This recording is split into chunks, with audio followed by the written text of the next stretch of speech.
For more on this, Samantha Burgess joins me now live from Reading in the UK. She is the Deputy Director of the Copernicus Climate Change Service. Thank you so much for being with us on the program.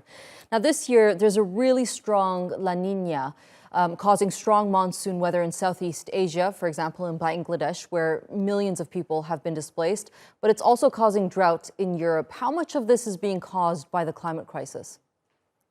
Good morning. So the teleconnections between La Nina and the weather that we face in Europe, particularly in summer, are not well understood. But because we are in summer, we're experiencing heat waves. And as you saw in the report that the audience just observed, it's been a very dry spring and summer. So this has led to severe drought conditions in many countries across Europe. And this drought is adding to the global food crisis as the quality and quantity of crops aren't sufficient compared to previous years. Is it only going to get worse from this point on? So the drought that we're facing and the lack of soil moisture that we're facing in Europe will take many months to recover. And this lack of soil moisture has been present throughout summer, throughout spring, and even winter before that. So it's true that many different types of agriculture are facing up to a 10% reduction. And this will take some time to recover. This combined, so the low soil moisture combined with the high temperatures that we've observed across Europe are also very challenging for growth in agriculture as well.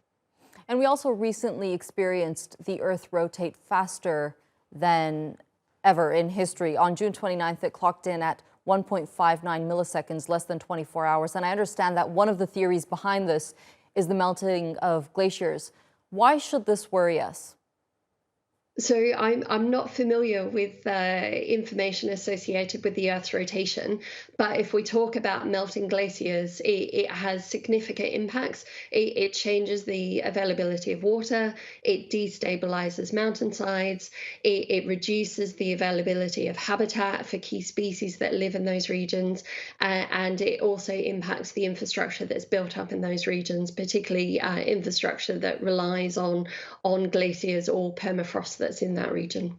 And looking at the pledges that was made back during COP26, it was hailed as one of the most successful summits on the climate crisis because so many countries came together and made these big pledges. Just reflecting on that to our date now, the action that's been taken hasn't been sufficient to the pledges that have been made.